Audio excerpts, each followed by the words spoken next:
right, let's go, man. Let's get into it. So the Oklahoma City Thunder lost to the Dallas Mavericks Saturday night in a very good game. Very, very good game. I want to give a shout out to both those teams for giving it their all. You know what I'm saying? So, it is what it is. I want to give a congratulations to the Dallas Mavericks, you know what I'm saying, for making it to the conference championship. But let's talk about it, man. In a 1-point game, Dallas wins 4-2 at home, game 6, man. Now, there's a lot of people out there saying, did the Oklahoma City Thunder get exposed? Yes, they got exposed, but I believe they got exposed for just being inexperienced. I mean, let's be for real. Yeah, they got exposed, but their exposed was their inexperience. They're literally inexperienced. They have no presence out there. None. They have no veteran presence out there. And for Josh Johnson, who might be watching this video, no, Gordon Hayward is not a veteran presence. Gordon Hayward is a bum.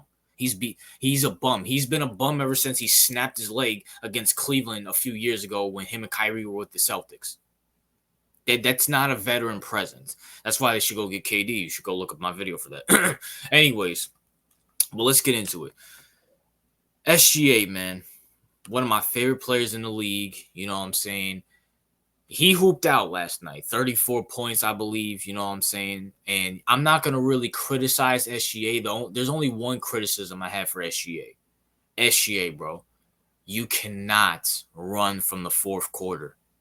SGA, bro, you have been lights out in the fourth quarter throughout the whole regular season. Has been clutch, game-winning shots, game-winning drives, making, doing spectacular things in the regular season in the fourth quarter.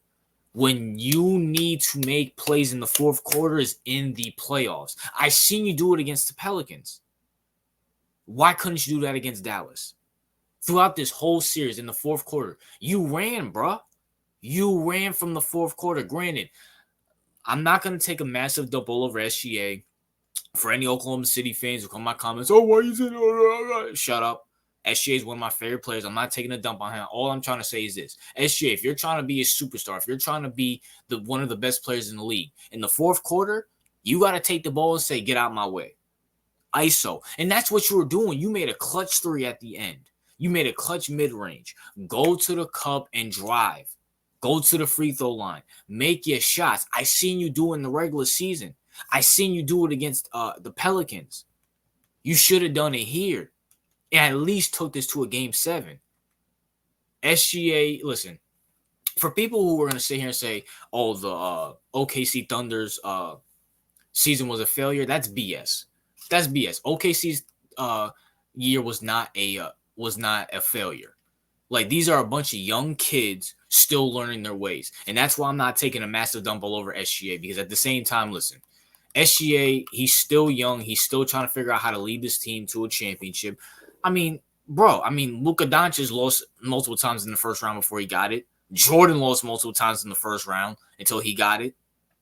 I mean, I'm not, comparing Jordan to SGA, but at the same time, listen, SGA, bro, and I hope, you making that three and you drive and you hitting those mid-range in the fourth quarter really woke you up and saying, I need to be the one to be the dog here. Maybe it's because he's Canadian. Canadians are pretty chill. Steve Nash, Drake, who else? Who else is soft? Andrew Wiggins. Like, those guys are pretty laid back and soft, to be honest with you. You know what I'm saying? And I guess the Dallas Mavericks were Kendrick, so, it is what it is. But SGA, bro, you got to have that dog mentality in the fourth quarter. I expect better from you next year. Overall, this was a good season for SGA. And he balled out last year. He balled out last night, 34 points. Can someone explain to me the hype around Chet Holmgren? Chet Holmgren is not good. The simple fact that he was in the Rookie of the Year conversation with Wemby and Brandon Miller is beyond horrible. It's beyond horrible. And that, I'm sorry, he's not good. I don't see him being an all-star with Victor, with Joker, with Anthony Davis, who assumingly is going to stay in the West. I'm assuming if Joel Embiid goes to the West, if he gets traded, like, this dude is Zach Ivory from Purdue coming in. Chet Holmgren is not that guy. Sorry. He's too skinny to play center. And also, he's just not good. Like, every time SGA or someone passes to this bum, I'm like, why are you passing to him? He's just a nothing. He can make all these spectacular blocks in the regular season here and there. First of all, he's not going to stay healthy. The dude's a walking injury. Like, the concerns I have for Wembanyama is the exact reason why I think Chet Holmgren is not good. At least Victor Wembanyama's athletic. At least he actually does stuff. I mean, and there's still time for Victor to develop. This guy, I don't see the hype around him. I do not see the hype around him. Oh, he's 7'1". Who cares? It's the NBA. We've seen a lot of 7-footers in the league. We have tons of them in the league right now. And for some reason, this bum got overhyped for some reason. I don't know why. I literally don't know why. OKC, listen. Y'all can try out this Chet Holmgren stuff, but he's not gonna bring you anywhere. Unless you're gonna work on his scoring, bring him to the floor. Like, you need a real center. You actually need a real big body down there who can actually get stuff done. That when SGA passes to him, he can get in the post and bang bodies, no Diddy, and get rebounds and get points. Chet ain't that guy. He's soft. He's literally soft. And he might be injury prone too, because I believe this year was a fluke season. But it is what it is. Josh Giddey, bro, you are the worst player I've ever seen in my whole life. You are the worst player I've ever seen in my whole life. I've never seen someone who, like, has been put to the bench for how bad he is, and you're still bad off the bench. At least Klay Thompson, when he was Klay Thompson's washed, yes. But at least when he was coming off the bench, he was giving you 15. Dude, you had like 6 points. And I know that's probably one of your favorite numbers, 6 too. I'm not gonna go there. But at the same time, like, dude, you've been averaging your dating range. 13 points, 12 points, 17 points, 16 points. Like, this is beyond ridiculous. This guy is such a bum. This is who you had as starting. This is what SGA has to work with. He has Chet Holmgren, who, I mean, come on, bro. Chet's not good. Chet is not good, bro. I mean, come on. And then you got Josh Giddey. Can you get SGA a star? Can you get him another all-star, bro? Do something. Like, OKC, you've had Kevin Durant, Westbrook, Harden, Serge Ibaka, Steven Adams, couldn't do anything there. Now the Most High has blessed you with SGA, and you're not doing anything for him. The simple fact that Dort and Williams are your the 2 second, third best players on your team, that's a problem. Those guys are good, but they're glorified role players and enforcers. That's really it. SGA ain't winning a championship like that. I'm surprised he even got the first seed doing that. Or even contention the second seed to do that.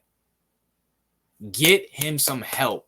You guys got exposed for having inexperience. I'll give you that. You guys are inexperienced. But number 2, just like, you have nothing. Besides SGA, you have nothing.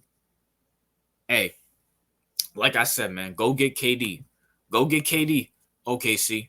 Go get KD for SGA, bro. KD's a beta. He'll follow under SGA. You need a veteran presence. You need a bucket. You need a guy who can be clutch and get you a bucket and take distraction off the SGA. Because Josh Giddey and Chet Holmgren and Dort and Williams and the rest of these guys ain't it.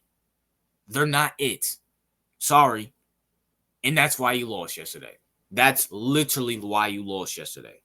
In a 1-point game, which I'm going to keep it real. You guys blew that lead. You guys should have stuck to that lead, but instead of SGA, you had SGA out there balling. And when the Dallas Mavericks finally put some bodies on SGA, you guys lost. Because that's all you guys have is SGA.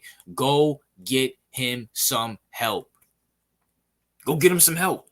Is that simple? And Kyrie Irving, like the second best player for the Mavericks, he wasn't even balling. And y'all still lost. I mean, my gosh. It is what it is, man. Once again, shout out to the Mavericks and shout out to the OKC, man. This is a great stepping stone for SGA. And I'm assuming you guys are going to roll out Chet over there. So I guess it's a good stepping stone for SGA and Chet. I mean, go get some. If you guys see somebody in the draft, because you guys do pick good draft picks, if you see a good trade, whatever the case may be, Sam Presti, go work some. Go do your thing, bro.